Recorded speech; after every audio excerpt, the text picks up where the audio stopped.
Hello students, मैं Ajit sir.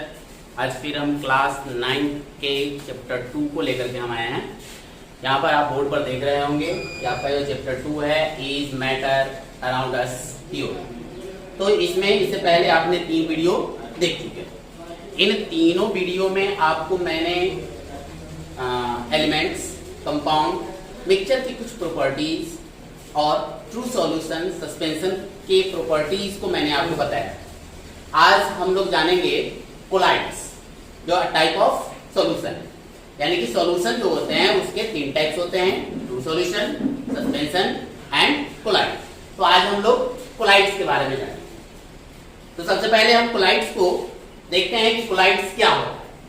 तो यह कोलाइड्स जो होता है, पहले मैं आपको हिंदी में बता दूं कि कोलाइड्स जो है वह एक प्रकार का सॉल्यूशन ही है, लेकिन इसके जो पार्टिकल्स होते हैं वह पार्टिकल्स ट्रू सॉल्यूशन के जो पार्टिकल्स होते हैं उससे बड़े होते हैं, लेकिन सस्पेंशन से छोटे होते हैं। यानी कि आप अगर इसको डिफाइन करने के लिए जाएंगे तो उसमें बताएंगे कि kinds of solution in which the size of their particles is smaller than suspension solution and larger than true solution is called colloid solution. तो यहाँ आप कोलाइड सॉल्यूशन को आप अपने आसपास अपने घरों में भी देखते हैं, लेकिन उनके जो क्लासिफिकेशंस किए गए हैं उनके पार्टिकल्स के आधार पर इनको हम क्लासिफाइड करते हैं। या फिर आप इसको ऐसे रूप में भी बता सकते हैं कि जब किसी भी लाइट को किसी सॉल्यूशन से अगर पास कराया जाता है तो वह उसमें स्कैटरिंग ऑफ लाइट होती है या नहीं होती है, उसके आधार पर भी आप इसे डिस्ट्रीब्यूट यानी कि अलग कर सकते हैं, क्लासिफाइड कर सकते हैं। अब यहाँ पर क्लासिफिकेशंस को अगर हम देखने के लिए चले तो सबसे पहले हम आपको यह बता दें कि आपके पास जो टॉपिक्स है उस टॉपिक्स में कोलाइड्स, जिसके बारे में मैंने आपको बता दिया, उसके बाद है इसके प्रॉपर्टीज ऑफ कोलाइड्स, फिर है क्लासिफिकेशंस ऑफ कोलाइड्स। तो यहां पर क्लासिफिकेशंस ऑफ कोलाइड्स में चलेंगे तो वह है आपके पास sol, solid sol, aerosol, emulsion, foam, solid foam और जेट। तो ये आपका कोलाइड जो है, कोलाइड सॉल्यूशन के टाइप्स हो जाते हैं। इन टाइप्स को भी हम लोग पढ़ेंगे। तो सबसे पहले हम लोग देखते हैं कि इसके प्रॉपर्टीज क्या होती है। प्रॉपर्टीज के अंतर्गत जब हम आते हैं तो अभी मैंने आपको बताया कि जिसके पार्टिकल्स जो होते हैं वह ट्रू सॉल्यूशन से बड़े होते हैं। इसके जो पार्टिकल्स का साइज होता है वह ट्रू सॉल्यूशन से बड़े होते हैं, लेकिन सस्पेंशन से छोटे होते हैं। लेकिन यहां पर यह देखा जाता है कि यह किसी भी सॉलिड को सॉल्वेंट में अगर हम डालते हैं तो यह पूर्ण रूप से वह उसके बीच में, यानी कि सॉल्वेंट के पार्टिकल्स के बीच में वह पूर्णतः नहीं आ पाता है।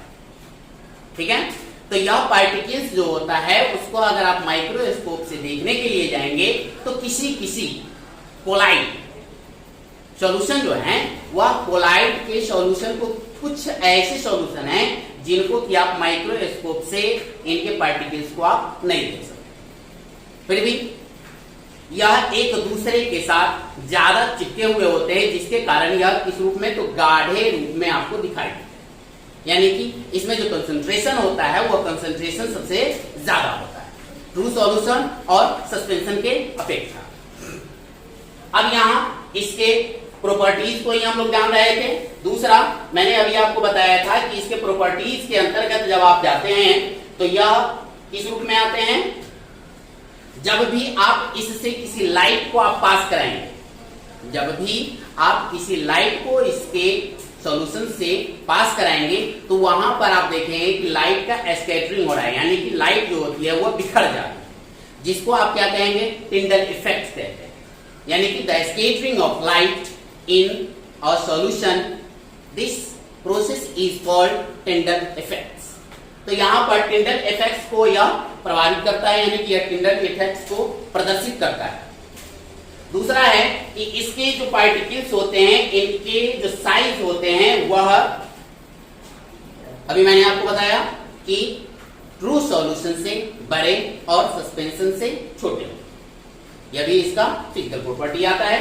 फिर उसके बाद होता है कि इसके पार्टिकल्स को आप विजिबल नहीं कर सकते नेक्ड आई द्वारा।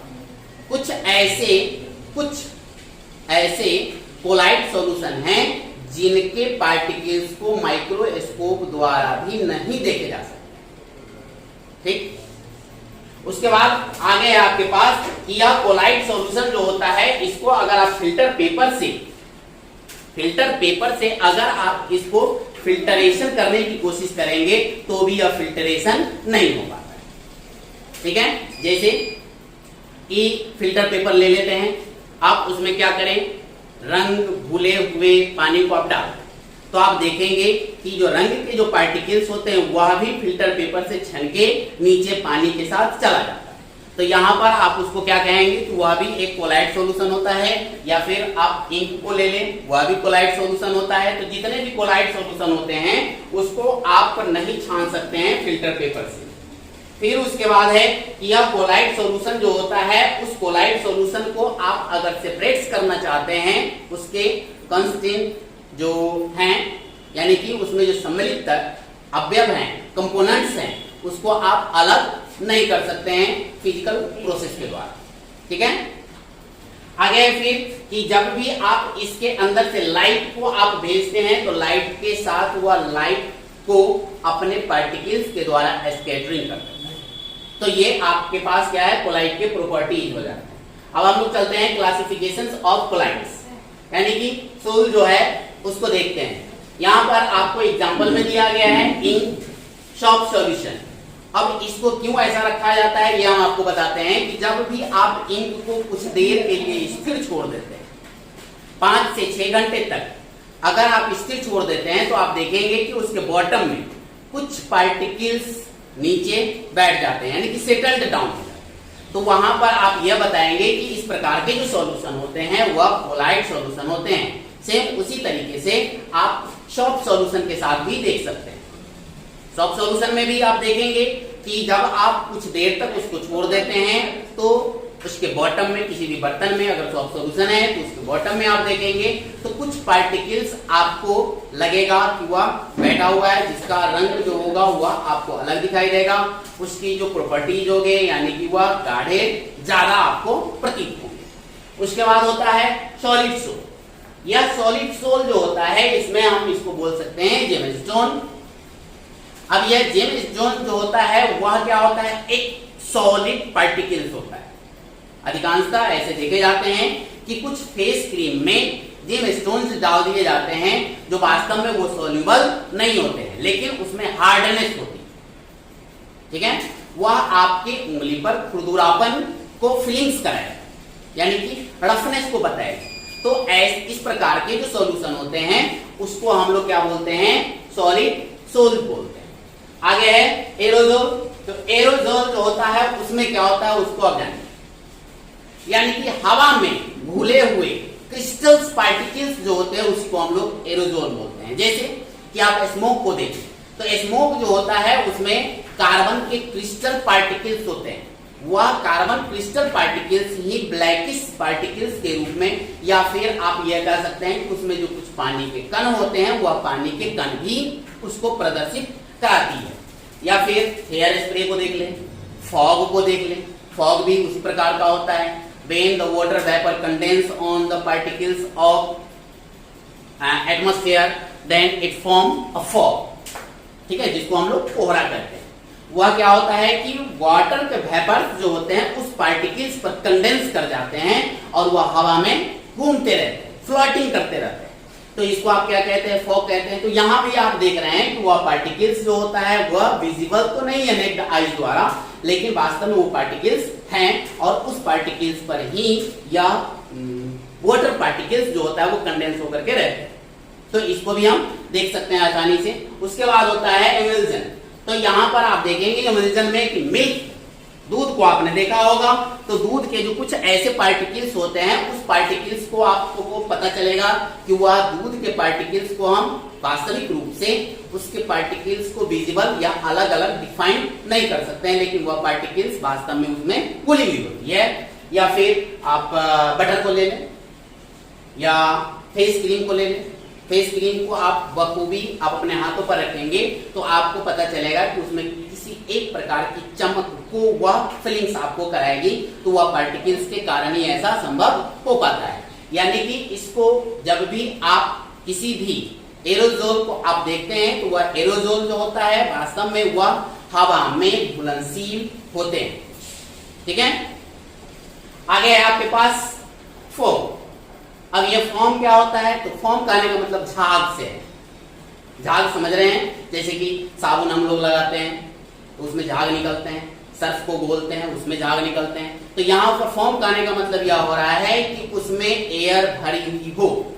यहाँ पर जब भी आप ऊपर से कोई चीज कवरिंग करते हैं और उसके बीच में अगर एयर बढ़ जाते हैं तो यहाँ पर हम उसको फोम कहेंगे। इसको हम ज्यादा डीपली लेकर के चलते हैं तो यहाँ पर होता है क्या कि कोलाइड सॉल्यूशंस के जो पार्टिकल्स होते हैं उसके बीच में अट्रैक्शनल फोर्स ज्यादा होने के कारण वह अपने अंदर हवा को कंसिस्ट कर लेता है, यानी कि जमा कर लेता है, और वह क्या बनता है, एक बॉल के रूप में बन जाते हैं, यानी कि बबल्स बन जाते हैं, और वह बबल्स ही आपको फोम के रूप में दिखाई।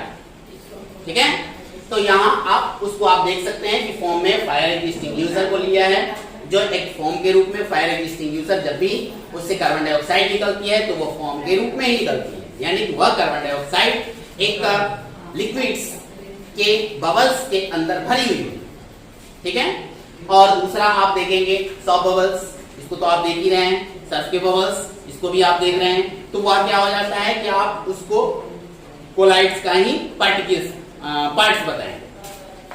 यहाँ पर फिर है उसके बाद सॉलिड फोम। सॉलिड फोम्स कहने का मतलब क्या होता है कि हम लोगों के यहाँ ज्यादातर स्पॉन्ज का उपयोग किया जाता है। उस स्पॉन्ज को आप देखेंगे तो ऊपर से आपको लगेगा कि यह सॉलिड फोम्स होते हैं, लेकिन वास्तव में उसके अंदर क्या होते हैं, छोटे छोटे बबल्स होते हैं। उस बबल्स में हवा भरी हुई है। जब हम उसको पंच करते हैं तो वह हवा बाहर चली जाती है, फिर जब हम छोड़ते हैं तो वह सॉलिड के फॉर्म में आने के लिए उसके अंदर फिर हवा प्रवेश करी जाती है, जिसके कारण हम उसको क्या कहते हैं, सॉलिड फोम कहते हैं। अब यहाँ पर जेल से यहाँ यह तात्पर्य है कि आप किसी भी जेल को अगर आप लेते हैं तो जेल जो होता है वह ज्यादा लसलसापन, यानी कि एक दूसरे के बीच में कोलाइड के जो पार्टिकल्स होते हैं उसके बीच का जो अट्रैक्शनल फोर्स होता है वह सबसे ज्यादा होता है इन द लिक्विड फॉर्म्स, यानी कि लिक्विड में जो पार्टिकल्स के बीच में जो अट्रैक्शनल फोर्स होता है उसके अपेक्षा उसमें ज्यादा अट्रैक्शनल फोर्स होता है, लेकिन सॉलिड के अट्रैक्शनल फोर्स से कम होती है, जिसके कारण वह क्या होता है, उसमें लसलसापन ज्यादा होता है और वह अपने बीच में यानी कि सूखने के बाद कोई स्पेस को नहीं छोड़ता है। और जब कोई स्पेस को नहीं छोड़ता है जिसके कारण वह क्या होता है कि वह जेल के रूप में काम करता है। जैसे कि आप बहुत सारे जेल को देखे होंगे जिसमें से कि कुछ सॉस वगैरह भी उसी जेल के अंतर्गत आते हैं। ठीक है, अभी फैशन की इस दौर में आप लोग भी हेयर जेल लगाते होंगे, तो वह हेयर जेल जो है वास्तव में कोलाइड्स का ही एक प्रूफ है। ठीक है, तो अब हम लोग आगे चलते हैं। आपकी जो अगली टॉपिक्स है उसमें है कंसंट्रेशन ऑफ सॉल्यूशन। तो कंसंट्रेशन ऑफ सॉल्यूशन कहने का मतलब हो रहा है कि किसी भी सॉल्वेंट में कितनी मात्रा में सॉल्यूट हैं उसकी परसेंटेज, प्रतिशत को जब हम निकालते हैं तो वह क्या कहलाता है, कंसंट्रेशन ऑफ सॉल्यूशन कहलाता है। तो यहाँ पर अब हम लोग उसके आगे चलेंगे कंसंट्रेशन ऑफ सॉल्यूशन के लिए। तो कंसंट्रेशन ऑफ सॉल्यूशन में हम लोग देखते हैं कि कंसंट्रेशन ऑफ सॉल्यूशन जो होता है, quantities of solute that dissolve in a solvent is called concentration of solute, या फिर दैट सॉल्यूशन आप बोल सकते हो। तो यहाँ हम आपको बता रहे हैं कि यह जो होता है कंसंट्रेशन ऑफ सॉल्यूशन, यह दो प्रकार से होते हैं। इन मास अगर सॉलिड्स होती है तो सॉलिड में अगर हम लोग जाते हैं तो सॉलिड के लिए अलग उसका फॉर्मूला यूज करते हैं। फिर अगर लिक्विड्स में आप जाते हैं तो लिक्विड्स के लिए हम लोग वॉल्यूम का यूज करते हैं। यहाँ पर सॉलिड्स में अगर मास है तो उसको हम लोग केजी या ग्राम में देखते हैं, लेकिन अगर वॉल्यूम में अगर हम लोग जाकर के देखते हैं तो उसको ml यानी मिलीलीटर में हम लोग निकालते हैं। तो सबसे पहले हम आपको यह बता दें कि आपको मैंने बताया था कि सॉल्यूट का जो क्वांटिटी होता है इन सॉल्यूशन, उसको आप क्या करते हैं कि परसेंटेज में निकालते हैं। तो उसका जो परसेंटेज निकालना होता है, यानी कि अगर आपको कंसेंट्रेशन ऑफ सॉल्यूशन निकालना हो तो हम यहाँ पर कंसेंट्रेशन ऑफ सॉल्यूशन के लिए शॉर्ट फॉर्म बता रहे हैं, C for concentration, S for solution. तो इसको निकालने के लिए आपके पास क्या होना चाहिए कि अगर आप सॉलिड्स में निकाल रहे हैं तो इसके पास जो होगा उसमें आप लिखेंगे mass of solute by mass of solution into 100। तो इस तरीके से जैसे ही आप इसको निकालेंगे तो यह क्या निकलेगा, यानी कि कंसंट्रेशन जब भी निकलते हैं तो वह निकलेंगे किस रूप में, तो परसेंटेज के रूप में। तो यहां पर आप इसका यूज कर सकते हैं। जैसे सपोज दैट कि आपको 20 ग्राम 20 ग्राम सोल्ट दिए जाते हैं, उसको एक वाटर में, एक ग्लास वाटर आपको दिया जाता है। यहां पर वाटर की जो क्वांटिटी है वह आप या बता सकते हो कि उसको मिलीलीटर में बताएंगे, लेकिन यहां पर हम आपको उसकी डेंसिटी के आधार पर हम उसको कन्वर्ट कर लेते हैं ग्राम में। तो यानी अगर उसकी डेंसिटी, जो वाटर की डेंसिटी होती है, वह वाटर की डेंसिटी होती है 1 ग्राम पर ml, यानी कि अगर 1 ml वाटर है तो उसका वजन 1 ग्राम होगा। तो यहां अगर आपको दिया जाता है कि वाटर जो एक सॉल्वेंट है जिसमें सॉल्यूट नमक को आप डाल रहे हैं, अगर आपको सॉल्वेंट को ml में दिया जाता है तो भी आप इसको ग्राम में चेंज कर सकते हैं। लेकिन अगर आपके क्वेश्चन में ग्राम में ही दिया जाता है तो उसको किसी भी प्रकार से परिवर्तित करने की, चेंज करने की जरूरत नहीं होगी। तो आप क्या करेंगे कि यहां पर अगर आपको ग्राम में दिया जाता है, सपोज दैट कि आपके पास 20 ग्राम नमक और 750 ml 750 ml वाटर है। तो यहां पर ml में जो आपको हमने वाटर बताया है, इसका मतलब क्या हो गया, मैंने अभी आपको बताया कि 1 ml वाटर मतलब 1 ग्राम। तो 750 यानी कि 750 ml है तो उसका मास कितना होगा ग्राम में, दिमाग लगाएं। तो आपने सही सोचा, वह कितना होगा, कितना ग्राम हो जाएगा। अब आप क्या करेंगे कि अकॉर्डिंग टू फॉर्मूला के आधार पर आप 100 इसमें डालेंगे। अब आप जी से जी को काट देंगे, 0 से 0। अब यहां पर आपके पास क्या हो रहा है, तो इसको अब हम डिवाइड कर देंगे। अब डिवाइड करेंगे तो क्या आ जाएगा, पहले काट लेते हैं।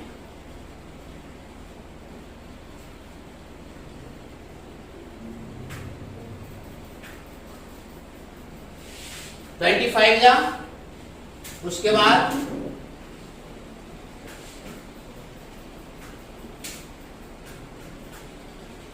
55। अब टोटल कितने हो जाएंगे, 40/50। अब इतना परसेंटेज आपके पास क्या हो गया, कॉन्सेंट्रेशन ऑफ सॉल्यूशन। ठीक है, तो इसको अगर आपको पॉइंट्स में अगर पूछे जाते हैं तो यहां आपके पास आ रहा है 40/15। अब इसको अगर आपको डेसिमल में कन्वर्ट करने की जरूरत होती है तो अधिकांशतः इसको डेसिमल में कन्वर्ट नहीं किए जाते हैं, इसको सिंपलेस्ट फॉर्म में ही आप कन्वर्ट करके छोड़ दें। ठीक है, तो जैसे कि अभी मैंने यहां पर क्या कर दिया, इसको 40/15 कर दिया। अब क्या इसको और सिंपलेस्ट किए जा सकते हैं, अगर हाँ किए जा सकते हैं तो आप देखिए कि क्या इसको हम काट सकते हैं, यानी कि एक दूसरे में कॉमन नंबर है, इसको डिवाइड कर सकते हैं तो कर देंगे। अगर नहीं हो पाता है तो आप इसी फॉर्म में इसको छोड़ेंगे। अगर वैसे नहीं हो पाता है, अगर डेसिमल में आपको बताना है तो उसमें बताया जाएगा कि डेसिमल के इतने पॉइंट तक, डेसिमल के 3 पॉइंट्स, डेसिमल के 1 पॉइंट्स, डेसिमल के 3 पॉइंट्स। अगर इतने आपको बताए जाते हैं तो आप इसको डेसिमल में कन्वर्ट करते हैं, अन्यथा वैसे ही फ्रैक्शन में हम इसको परसेंटेज में छोड़ देते।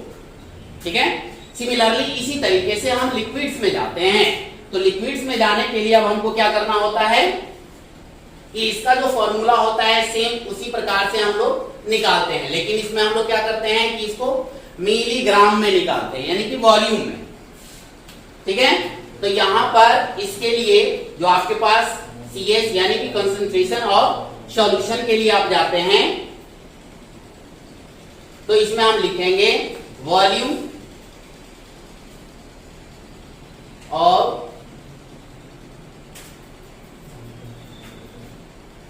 solute by volume of solution into 100। अब इसमें जो भी आपका मेजरमेंट आएंगे वो किस में आएंगे, ml, इसमें भी ml। तो यहां पर जो भी आप देख रहे हैं वह ml में ही आते हैं, तो इसके साथ भी वही कंडीशन लागू होता है जो आपके साथ फर्स्ट में यानी कि सॉलिड वाले के साथ लागू है।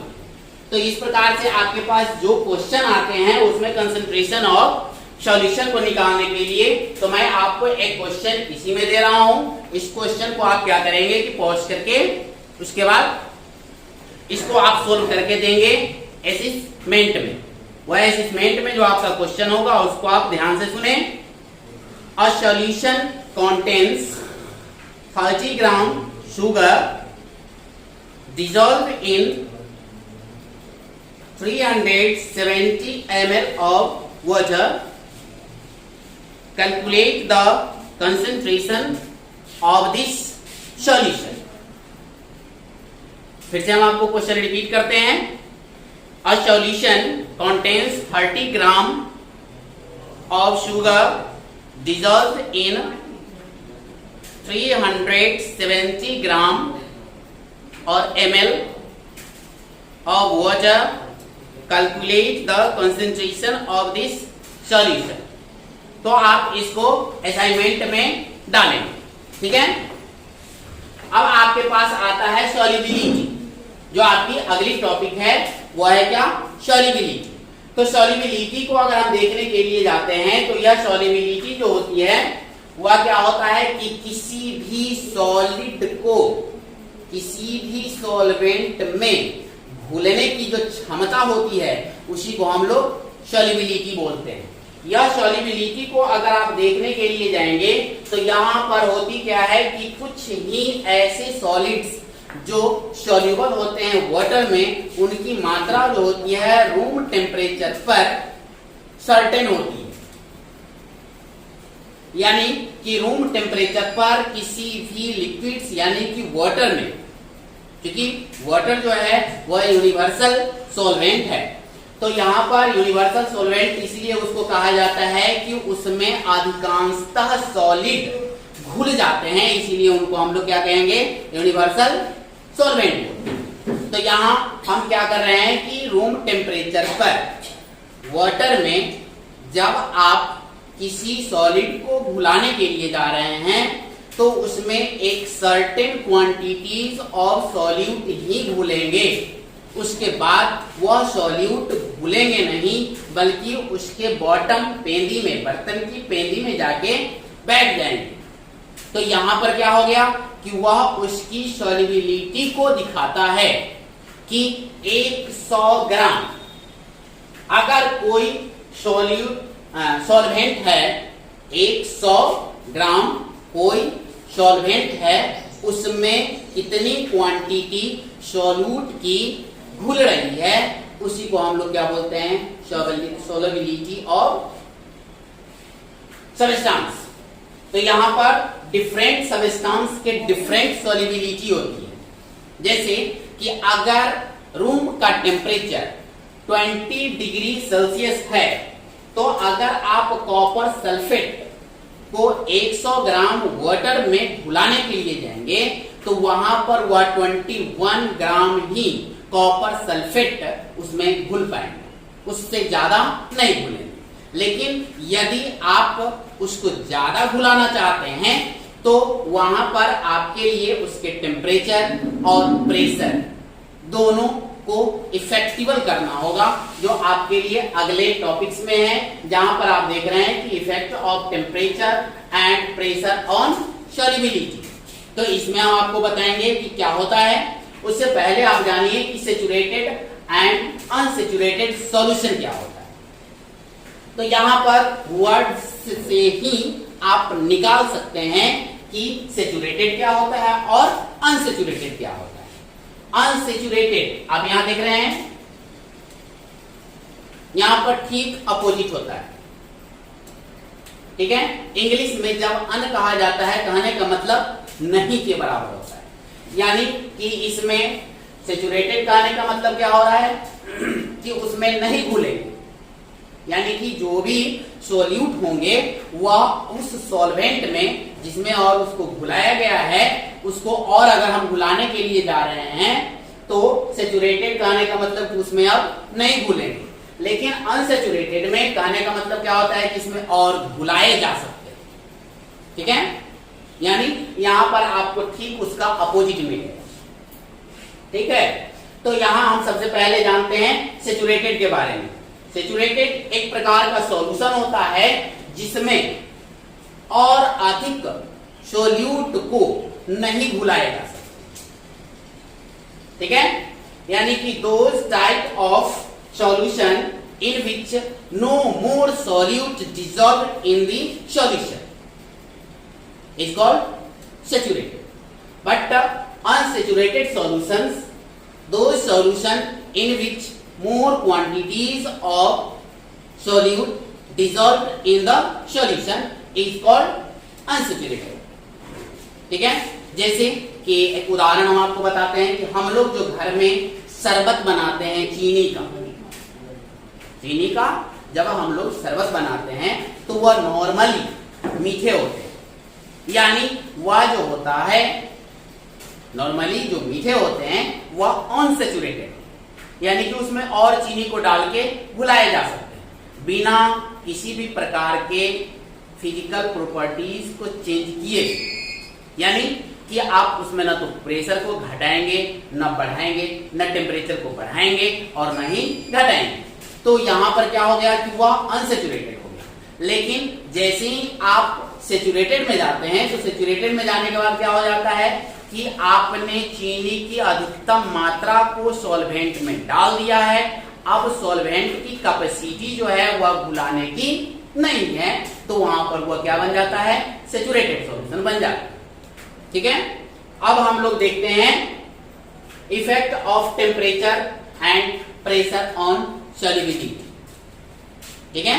तो इसमें हम देखेंगे कि सबसे पहले हम लोग टेम्परेचर को देखें। जब आप किसी भी सॉल्यूट को सैचुरेटेड में रखे हुए हैं, अगर आप उसके टेम्परेचर को राइजिंग कर देते हैं, मतलब बढ़ा देते हैं, तब वह टेम्परेचर बढ़ने के बाद वह क्या बन जाता है, अनसैचुरेटेड में कन्वर्ट कर जाता है। किसी भी सैचुरेटेड सॉल्यूशन में अगर उसके टेम्परेचर को बढ़ा दिया जाता है तब वह कन्वर्ट कर जाता है अनसैचुरेटेड। तो इस प्रकार से क्वेश्चन भी आ सकते हैं कि किस समय, in which time the saturated solution convert into unsaturated solution. तो इसका आंसर क्या होगा कि जब आप टेम्परेचर को बढ़ा देते हैं सॉल्यूशन के, तब वह कन्वर्ट कर जाता है अनसैचुरेटेड, ठीक है। तो यहां पर जैसे ही टेम्परेचर को हम बढ़ाते हैं तो उस सॉल्यूशन में सॉल्यूट को डिसॉल्व करने की जो कैपेसिटी होती है वह इंक्रीज कर जाता है। सिमिलरली उसी तरीके से प्रेशर के साथ भी होता है। अगर आप उसके ऊपर प्रेशर को कम कर देते हैं, अगर आप प्रेशर को कम कर देते हैं और टेम्परेचर को भी इंक्रीज करा देते हैं, यानी प्रेशर को कम करना है और टेम्परेचर को इंक्रीज कराना है, तो उसकी जो सोलेबिलिटी होती है वह और बढ़ जाती है। लेकिन अगर प्रेशर को ज्यादा कर दें, अगर प्रेशर को ज्यादा कर दें तो ज्यादा करने के बाद क्या हो जाएगा कि उसकी सोलेबिलिटी जो होगी वह कम जाएगी, ठीक है। तो यहां पर आपने देखा कि टेम्परेचर बढ़ाने के बाद क्या होता है, टेम्परेचर कम करने के बाद क्या होता है, प्रेशर बढ़ाने के बाद क्या होता है, और प्रेशर कम करने के बाद क्या होता है, उसको आपने जाना कि किसी भी सॉल्यूट की सॉल्युबिलिटी उसके temperature, room temperature, atmospheric temperature, atmospheric pressure भी इफेक्ट करते हैं।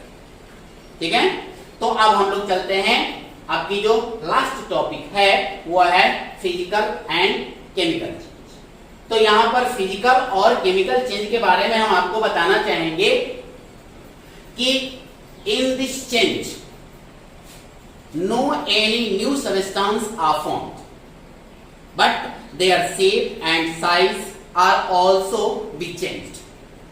यानी कि जब आप किसी भी ऑब्जेक्ट के किसी भी प्रकार से परिवर्तित करते हैं तो परिवर्तित करने के फलस्वरूप यदि उसमें कोई न्यू सब्सटेंस बनता है तो वो फिजिकल चेंज नहीं होगा, according to their characteristics nature, right. यानी कि यदि आप एक कागज को ले लेते हैं, ये कागज को मैंने लिया, अब इस कागज को अगर हम दो टुकड़े में बांट देते हैं तो अभी आप देख रहे हैं कि इसका जो शेप है वो बहुत बड़ा है, लेकिन अगर इसको हम दो टुकड़ों में बांट देते हैं तो आपके पास शेप कैसा आ जाएगा, केवल क्या हुआ, इसका शेप, वॉल्यूम, एरिया यह चेंज होता है, जो इसका अपना फिजिकल प्रॉपर्टी। लेकिन यह वास्तव में मोड़ने के बाद भी अगर आप इसको फिर से फोल्ड कर दें तो यह क्या कहलाएगा, कागज ही या कुछ और। जी हाँ, ये कागज ही कहलाएगा, ये कुछ और नहीं हो। लेकिन अगर इसी कागज में अगर हम इसमें आग लगा दें, जला दें, तो जलने के बाद जो इसका अवशेष बचेगा, क्या उसको अब हम कागज कह सकते हैं? जी नहीं, उसको हम कागज नहीं कहेंगे बल्कि उसको राख कहेंगे, आस कहेंगे। तो वह क्या हो गया, उसकी प्रॉपर्टी, जो इसके आस है उसके प्रॉपर्टी और इस कागज की प्रॉपर्टी दोनों में डिफरेंस हो गई। यानी कि न्यू सब्सटेंस जब फॉर्म्ड होते हैं तो उसको आप केमिकल चेंज कहेंगे, लेकिन कोई न्यू सब्सटेंस नहीं फॉर्म्ड होते हैं तो उसको फिजिकल चेंज। ठीक है, यह चीज हमारे आसपास हमेशा होती रहती है। जैसे कि किसी बढ़ई के यहाँ जाए, वह एक लकड़ी को ले लेता है और लकड़ी को कन्वर्ट कर देता है टेबल, लकड़ी से क्या बना दिया, टेबल। अब हम आपसे पूछेंगे कि यह टेबल जो है वह लोहे की है या लकड़ी की है, तो आप क्या बताएंगे, लकड़ी या लोहा।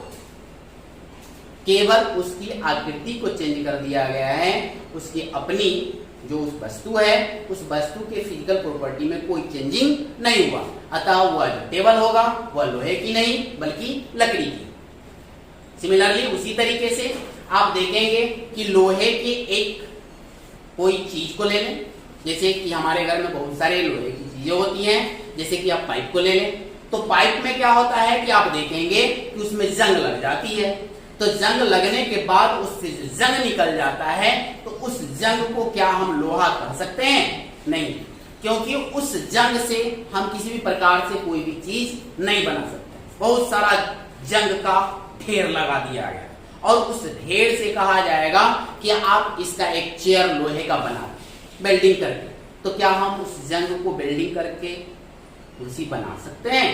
तो ऐसा संभव नहीं है, क्योंकि उसकी जो प्रॉपर्टीज है, लोहे की प्रॉपर्टी चेंज हो जाती है किसमें? जंग लगने के बाद। इसीलिए हम इसको क्या कहेंगे, वह एक केमिकल चेंज है।